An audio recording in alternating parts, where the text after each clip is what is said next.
At 6:32 now, President Trump will send troops to the Mexican border, and this morning we want your take on this.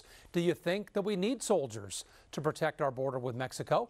Let us know what you think at khou.com/vote now, or you can do the same on our mobile app this morning. You know, Texas already has a small number of troops on the ground. Border reporter Oscar Margain this morning spoke to people who live there to find out if they think adding more soldiers will help their situation.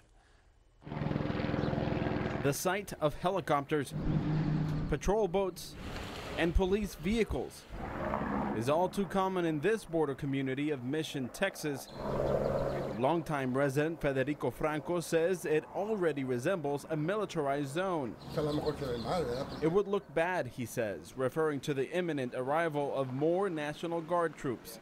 A move Franco believes won't stop illegal smuggling. There's already 100 troops deployed to the border, what's left from the initial 1,000 soldiers sent by then Governor Rick Perry in 2014. The border with Mexico is not secure. Since then, Texas Governor Greg Abbott has kept the Department of Public Safety troopers and National Guard at the border as part of the ongoing Operation Secure Texas. The president will be signing a proclamation to that effect today. This move follows a similar order by two former presidents. In 2006, President George Bush sent 6,000 unarmed National Guard troops, and in 2010, President Obama dispatched 1,200 members of the National Guard to the southern border. They did not act as law enforcement personnel, but now President Trump is using his power to put more boots on the ground. We didn't learn from 10 years ago, unfortunately, so now we find ourselves back in the same situation. Ruben Villarreal has been in border politics for 26 years. He served as a mayor of Rio Grande City from 2009 to 2015, a Republican who at the time welcomed the National Guard because it helped lift the burden on local authorities. They don't have the authority or the power to arrest, detain, or question. The way they help. Villarreal always hoped for a permanent fix. We're always trying to fix a big hemorrhage with a small Band-Aid. He believes more local border patrol and technology would do the job. One thing the federal government excels at is being inept, and this is a perfect example. No word yet on how many troops President Trump plans to deploy. The Texas National Guard says that they are ready to respond to any request by the governor or the president. In Mission on the Texas-Mexico border, I'm Oscar Margain reporting. And this move has a lot of you talking on our Facebook page this morning, too. People are really fired up about this. Brandy, what are they saying? Well, Russ, as you might imagine, this triggered a very heated debate, and we want to show you a few of the responses so you can kind of get the gist. Dave writes, in part, it's just simply an idiotic idea all around. He says 2 agencies will be getting paid to do the same job. He then goes on to call the move a waste of taxpayer money. But on the other hand, there are folks like Beverly who say, good move, President Trump.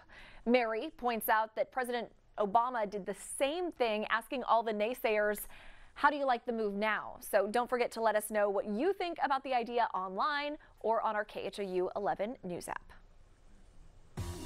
It is coming up at 6:36. Time for your morning rush for a Thursday, and new overnight. Witnesses say a driver veered lanes and then caused a deadly crash. It happened on Green Drive in Northwest Harris County.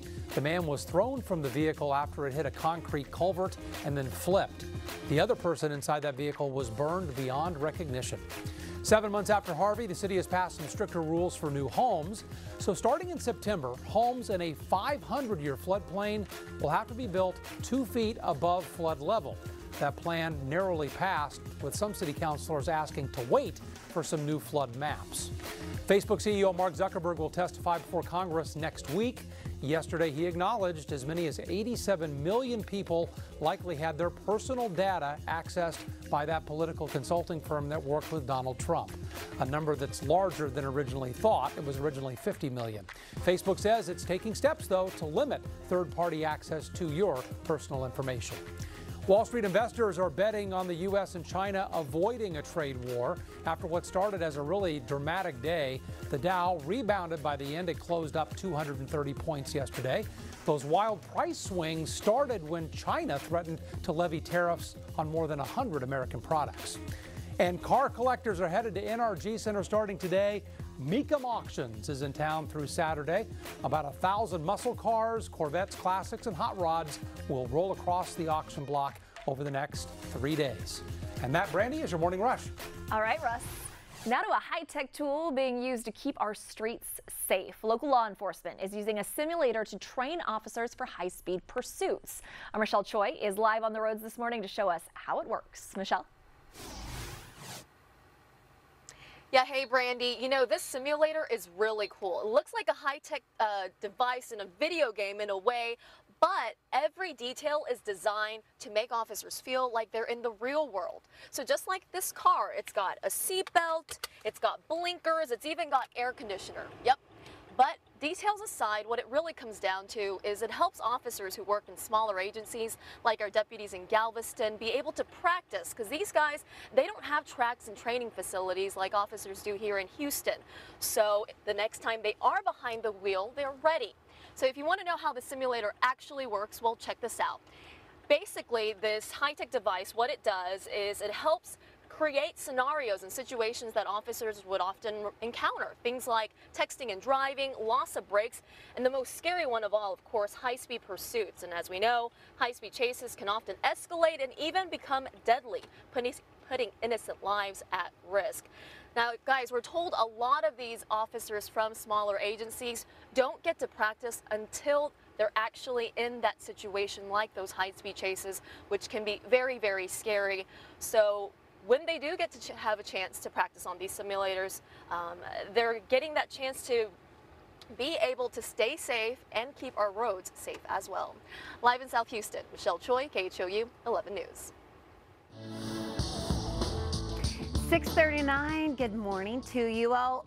The one thing you need to know today, humidity on the rise. We're starting off cool this morning in the 50s, high temperatures in the mid to low 70s, but notice mostly cloudy skies, even about a 30% chance for a few showers as we head into your evening hours. We'll talk more about those rain chances coming up next. Yes, ma'am. All right, the one thing you need to know in traffic, we've got a little pesky disabled vehicle here. This is 610 the South Loop heading westbound towards 288 at Broad. Left lane is blocked off. You can get by on the right. It looks like it's not slow, but I'm telling you right now, traffic's backed up to I-45.